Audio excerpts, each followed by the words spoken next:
Salut, c'est Romaric. Euh, J'avais envie de te parler du formidable pouvoir de l'être humain, qui est de planifier en fait à long terme son environnement. Et je dirais, enfin je dis que c'est son pouvoir parce qu'il peut le faire, et son parce que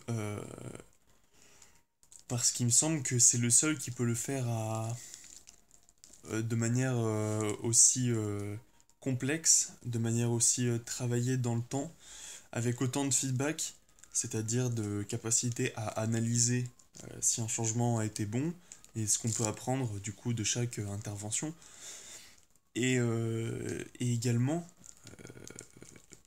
sa capacité à créer des outils pour réaliser ce qu'il a planifié. Et je pense que c'est la somme de tous ces aspects, donc à la fois son imagination, sa capacité à apprendre, sa capacité à se projeter dans le temps au-delà d'une récolte, puis ensuite d'une génération, d'une vie peut-être. Et, euh, et donc également parce que une fois qu'il y a réfléchi, il a la capacité également de faire les outils pour le mettre en pratique. Voilà, donc c'est ça le pouvoir de l'humain. Et je voulais te le dire parce qu'en fait, tous les humains ont ce pouvoir en eux, ils peuvent tous interagir avec leur environnement, laisser leur marque et être marqués par leur environnement, mais euh, sachant qu'il est capable à la fois du coup d'observer, de réfléchir et de mettre en pratique ce à quoi il a réfléchi, eh bien, je pense que c'est pas pour rien. Enfin, c'est pas que c'est pas pour rien, mais dans la nature, enfin, je veux dire, l'évolution a fait en sorte que nous soyons toujours qu'en possession des fonctions dont on a besoin. C'est-à-dire, par exemple, que je n'ai pas besoin euh, d'avoir de la mélanine parce que je n'habite pas dans une région trop exposée au soleil. Voilà, j'ai pas d'autres exemples, mais j'espère que ça suffira pour que tu comprennes.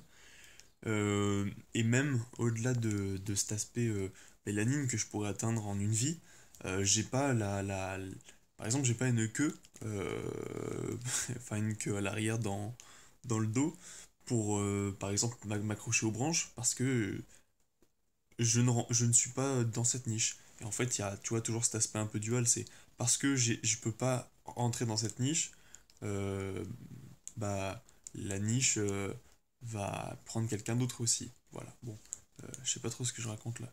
Enfin, tout ça pour dire que on a le pouvoir de changer notre environnement et que c'est pas pour rien, c'est que euh, peut-être que c'est notre but, je sais pas. Pourquoi on aurait la capacité comme ça de planifier à long terme? Et en plus de ça, c'est que personne s'en sert, vraiment personne. Alors, c'est pas parce que tu fais un prêt pour acheter ta maison en la remboursant 25 ans plus tard que tu planifies à long terme. Non, ça c'est un détail. Planifier à long terme, c'est imaginer que- quelle personne tu aimerais être dans 25 ans ou euh, dans quelle situation sociétale tu as envie de te trouver. C'est pas simplement se dire j'espère que d'ici 25 ans il me sera pas arrivé une couille. Je pense qu'il faut être un peu actif, sinon on est toujours ballotté par ce qui se passe autour de nous.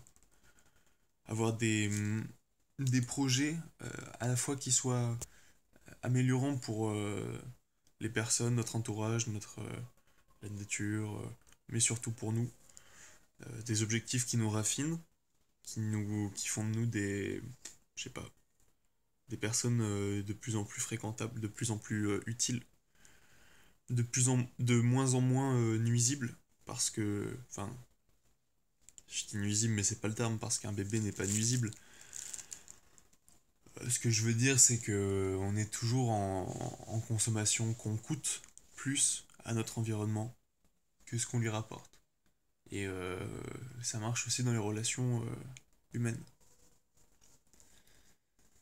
Voilà, donc je pense que l'axe principal de travail, de recherche, le but, la finalité de l'être humain, c'est de chercher cette qualité qui lui permet de comprendre comment rendre les choses vivantes.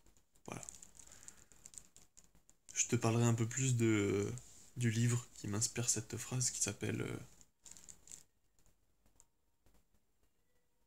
The Eternal Way of Building, il me semble. Je te mettrai le lien du PDF dans la description. Voilà. Donc, quoi faire? Quoi faire maintenant? Au lieu d'attendre que toutes les conditions soient réunies pour qu'on se mette à bouger, il faut commencer à être ici et maintenant actif. Le, la transformation, le pouvoir de modifier les choses, il est sous nos pieds, on l'a déjà, et c'est juste l'accès à la motivation qu'il faut trouver. Et en fait, ce qui donne la flemme, soit c'est que ce qu'on te propose te suffit pas, soit que, je sais pas,